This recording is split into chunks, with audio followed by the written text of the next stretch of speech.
early days of consumerism were about transforming people from producers of everything into buyers of specialized goods. When you strip away the branding, you often realize that there is not much difference between a luxury product and a much cheaper alternative.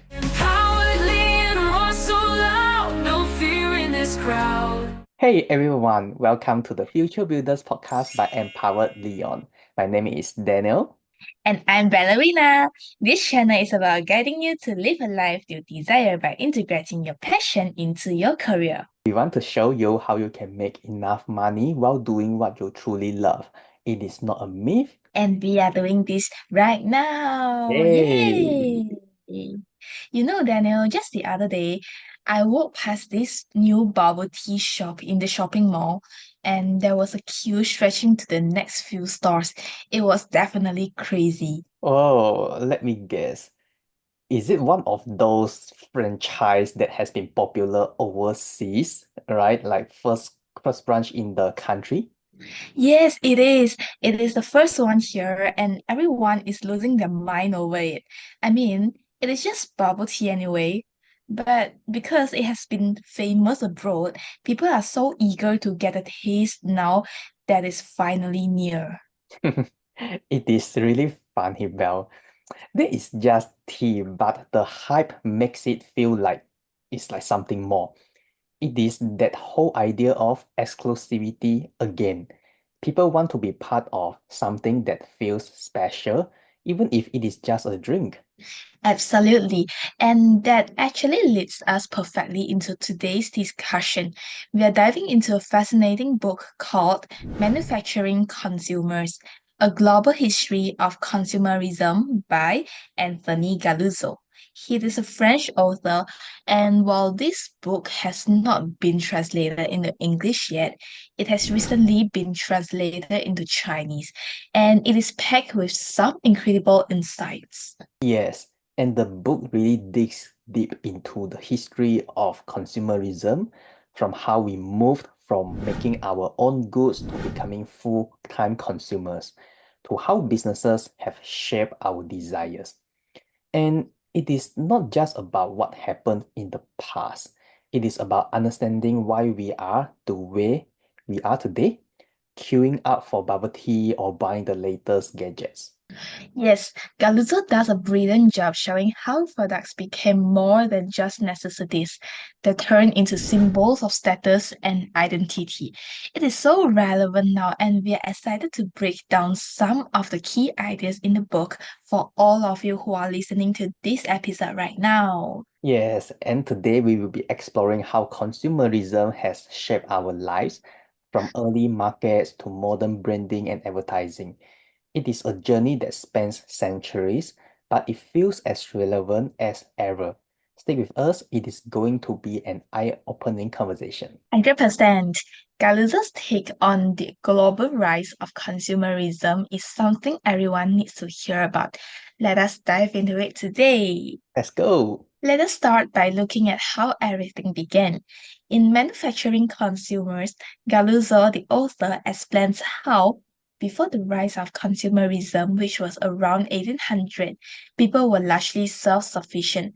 At the time, people grew their own food, made their own tools, and traded only for things they could not produce themselves.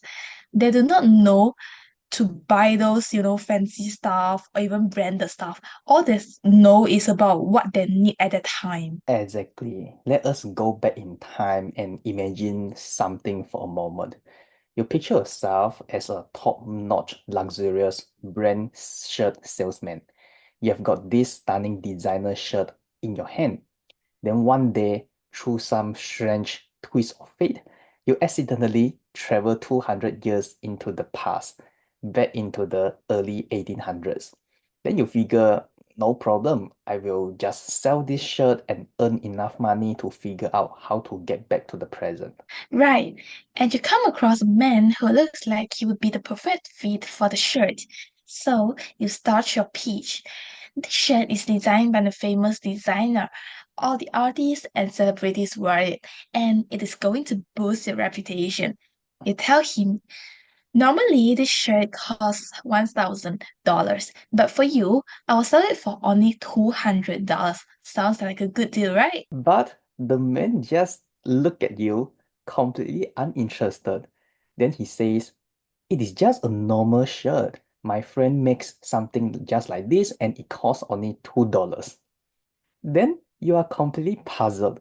This sales technique works so well in the modern world, but it is not having any effect here. And that is because consumerism, as we know it today, simply did not exist before the 1800s.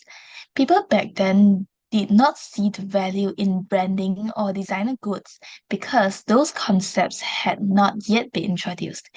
This is exactly the kind of transformation Galluzzo talks about in his book. During that time, it was an agricultural society. So most people were producers in some way. The idea of buying things that you did not need, that was completely foreign to them. Galuzzo makes a great point here. Without modern technology or transportation, there was no way to support large-scale consumer markets. You're right, Daniel. And that brings us to one of the key changes Galuzzo highlights, technology. With inventions like the steam train, goods could be transported faster, further, and more efficiently. Suddenly, you did not have to rely only on what was available locally. That's when the concept of import started to come in. That is a big shift, and it changed how people thought about goods. Instead of just growing what they need like before, they could now sell products and buy things from faraway places. Yes, and that is where consumerism really starts to take off. The shift from a self-sufficient mindset to a more consumer-driven society was not immediate, but it began with the ability to distribute goods more widely. Yes, Galuzzo also talks about how this shift created new roles for people. You were no longer just a producer. You became both a producer and a consumer. This is a huge transformation, and it laid the foundation for the consumer culture we see today. And it was not just about availability. The steam train also made people realize they could specialize in producing things they were good at and trade for everything else. This specialization led to the development of larger markets and a greater variety of goods. And this is actually a crucial point Galuzzo makes. Specialization and the ability to transport goods allowed economics to expand. It was not long before people stopped making everything themselves and began relying on markets for their daily needs. Yep. So the early days of consumerism were about transforming people from producers of everything into buyers of specialized goods. Then, from here, we begin to see the seeds of the modern consumer society we all live in today. Thus, how did we get from a time when no one cared about branding or designer goods to a world where people queue for bubble tea and a 50,000 bag? Galluzzo actually covers this transition in fascinating detail, starting with how society's approach to goods and production began to shift. He explains that once people started to specialize in producing certain goods, it changed everything, which is the rise of markets. Suddenly, you did not have to make everything you needed. You could just produce what you were best at and buy the rest from the others. Yes, I can't agree more with you, Daniel. And with markets expanding, people started to have access to more goods than ever before. This is where the psychological aspects of consumerism starts to take hold. That is correct. People from then began to see products not just for their practical use, but for what they could represent. Goods become symbols of status, identity, and even power. Galuzzo really breaks it down in his book, showing how businesses began to tap into this desire for status. The rise of branding and marketing made it possible for companies to sell not just a product, but an image or a lifestyle. Wow, Daniel, I started to feel like so overwhelming from just producer to consumer. Now, marketers some more. Yeah, and this is where consumerism really starts to look like what we see today. Branding became crucial, and products were no longer just commodities. They had emotional value tied to them.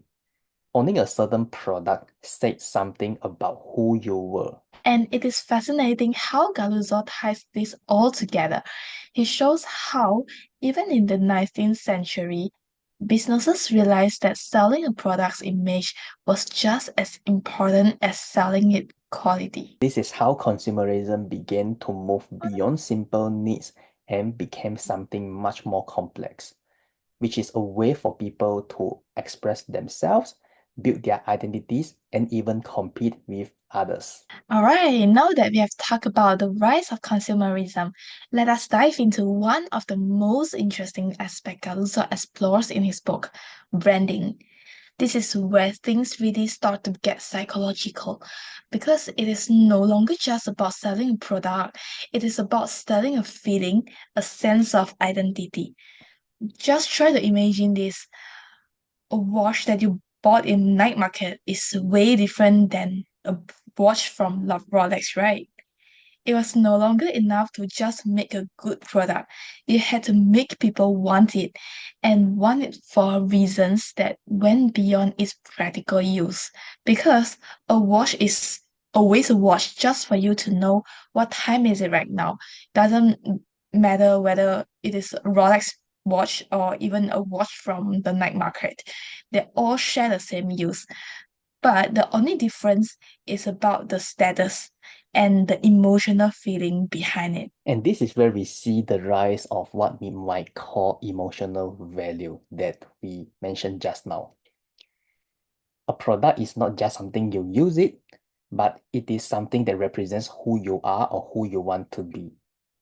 It is fascinating how brands figure out that if they could connect their product to a particular lifestyle or aspiration, they could get people to pay a premium for it. Yes, and here are some great examples of how this played out historically by Galuzzo. One that really stuck with me is the introduction of luxury goods in the 19th century.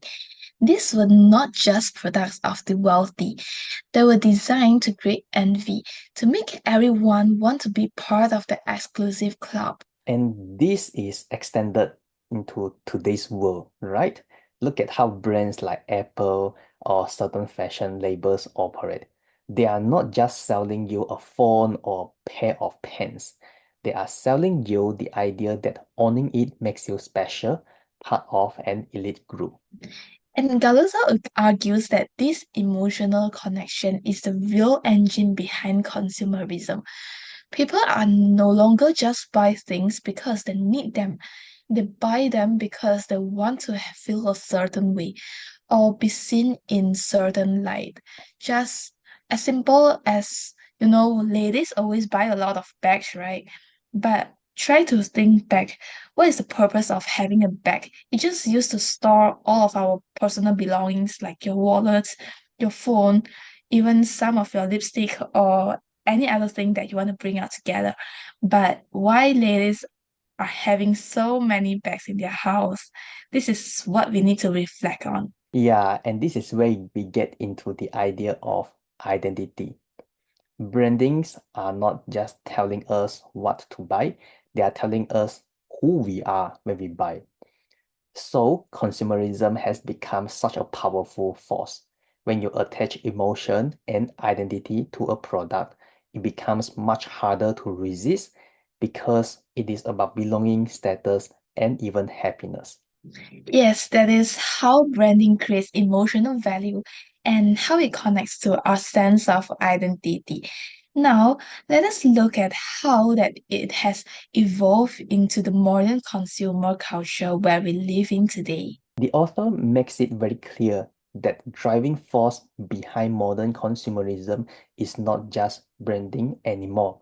It is the combination of branding and advertising. So advertising has become a powerful tool for shaping our desires, even creating needs where none existed before. Yup, think about it. How many times have you seen an advert for something you did not even know you wanted, but suddenly it feels like you need it? That is the magic of modern advertising. It taps into our insecurities, our desires, and our aspirations. And Galluzzo points out that this is not a new tactic, but it has been perfected over time. The key is that advertising does not tell us what a product does. It tells us that product will make us feel or how it will change our lives. It suddenly made me think of this. You have to tell people about the why and they'll figure out the how by themselves. Does it make sense, Daniel? Yeah, I believe so. Yeah, one of the things Galuzzo really drives home is how advertising plays on our emotions. A good advert does not just show you a product, it makes you feel like your life will be incomplete without it. Actually, that's quite such a negative feelings, but people use it very well so that they can have more sales. You know, Belle, I read a book recently about advertising. Do you know what is considered a so-so advertisement versus a great advertisement? Um, Actually, I have no idea. To me, they were just ads. So can you tell me what's the difference? Yeah, so the book mentions that if you saw an ad and you agree that the product is good, then this is a so-so advertisement. But if you saw an ad and you feel like you want to share this message to other people, even you know it is an ad, then the advertisement has done a very great job in attracting you. I suddenly got what you mean, Daniel. I remember last time I was looking for the restaurant that sells crabs, right? Uh-huh. So I saw a very good ads that tell us all the promotion about what they offer. So I just immediately sent it to my partner and we excitedly discuss like what are we going to have in that restaurant. But for other ads, I feel like okay, noted. That's it. Is it because the audience is so engaged with the advertisement that they wanted to share with others? Yeah, and often, right, it is not just about the product itself, but sometimes the lifestyle or the status that comes with it, especially for more luxurious goods. For example, let's say for luxurious cars, they focus less on the car's performance and more on the image of success and wealth it comes along with owning it. Galuzzo also argues that in the modern world, constant bombardment of images and messages creates a culture of never-ending desire. It is not enough to own something. You are always made to feel like you need the newer, better version, just like everyone is queuing for the latest version of the iPhone every year. Yeah, when the iPhone started to release their very latest model, you will see a very crazy queue outside the store, even a few nights before. This is exactly the concept that we talked about earlier, that is emotional value. The more a product is tied to your identity or status, the more powerful the advertising becomes, like the example that we shared. Yes, that's really crazy. And I still remember my friends are all comparing like the model of the iPhone they bought, whether it is a Pro Max or it is just a very basic version. And with that, Galuzzo's take on how advertising manipulates these desires really shows us why consumerism has become such a dominant force in modern society. It is not just about buying things, it is about how buying makes us feel and what it says about us.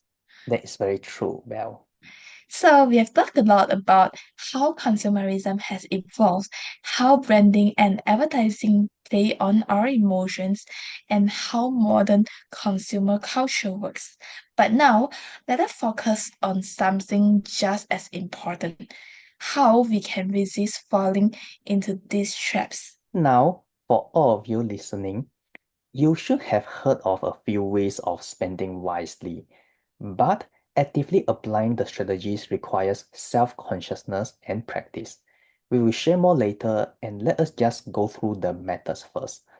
The first key point the author makes is about critical thinking. Critical thinking is essential if you want to avoid getting stuck into the constant cycle of buying and consuming. Galuzzo suggests that we take a step back and question the value of the thing we are being sold. Exactly. It is about asking yourself, do I really need this? Or am I just being influenced by clever marketing? I've also read this book called I May Be Wrong, Who is a Forest Monk, and he said that we are not our thoughts. So whatever that pops up from our mind, we need to take a step back and question whether it is true, whether we want to do that thing. And coming back, Galuzzo recommends that we focus on the actual quality and usefulness of the product rather than the branding or emotional appeal. Talk about this, Daniel. Am I allowed to share like a very personal story of myself? For sure. For me, back in 2022, I actually bought a lot of things that it is not useful at all. For example, I have a gathering with one group of my friend and we are going out for dinner. Then I'll start thinking what to wear for dinner, and suddenly someone just suggests a dress code. And because I don't have that kind of attire, I would just go out and shopping to buy it. But it just stay inside my wardrobe forever. I never touch it until now. And sometimes when we are going to do some sports like bowling, I try to buy attire that suits that sport. Oh, So when I don't play the bowling, I just leave the attire inside. Yeah, so actually reflect on this, I actually spent a lot of unnecessary money on the thing that I don't really need it. yeah, the thing that you bought are just like one-time use instead of, being consistently useful in your life. Yes, and it's freaking above $30. And I think that leads to another great tip, the glamorizing brands. We need to take the power away from the logos and labels. For example, instead of being drawn to a shirt because it has a luxury brand logo, we should focus on whether it is actually worth the price based on its material and construction. That's right. And Galuzzo points out that when you strip away the branding, you often realize that there is not much difference between a luxury product and a much cheaper alternative. It is about seeing through the illusion of value that branding creates. Daniel, do you have any experience regarding this? Yeah, I want to share an experience that I have about a few months ago. I needed to purchase a new air fryer and I browsed through the e-commerce app. Then I saw some famous brands selling at quite an expensive price. Then I noticed a brand that I've never seen before. And when I look at the product description, it has more features than that of the famous brands, but it is selling half as cheap as the famous brands. Then I double checked the review. It was good. And I also checked if it is compliant with the electrical appliances regulations. No, everything was checked. Then I make an order. After a week, right, the air fryer arrived and I started using it. Surprisingly, it functions very well and it doesn't appear to have any problems. Wow, Daniel, I would say you are really a wise consumer because you made the right choice to buy a cheap but valuable product. You're not just following the crowds to buy those expensive but not so useful stuff. Yeah, I think this is very me. I always pay attention to the unknown brands whenever I want to buy things. They might be cheap, but it doesn't mean that they are lousy. You're smart enough. And another important point Galuzzo makes is about self-awareness. Understanding your own values and needs helps you resist the pressure to keep up with trends or buy things just to fit in. Yes, instead of defining yourself through what you buy, Galuzzo encourages us to find meaning and satisfaction in other areas, whether it is through creativity, relationships, or personal goals. Some people was buying things because of satisfaction at the moment they are buying it, just like the previous version of me.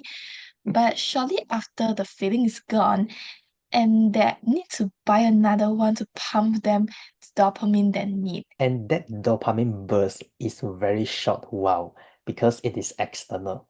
And instead, we can choose to go for a walk or do something unique with your loved ones like baking or go for a road trip. The experience and feeling you gain can stay with you for a longer time. And sometimes you don't need to spend so much money for it. I completely agree with you. Or you can choose to go for a run, break your personal record on the speed and distance, and that can give you the same level of excitement, if not more than just purely buying things you don't need at all. Yeah, well, I suddenly remember that you recently just had your personal best record in running again, right? Yes, so this is the third month I started running, and I think a few days ago, maybe on Tuesday evening, I went for a 25 kilometers run, and my knees are still painful until right now.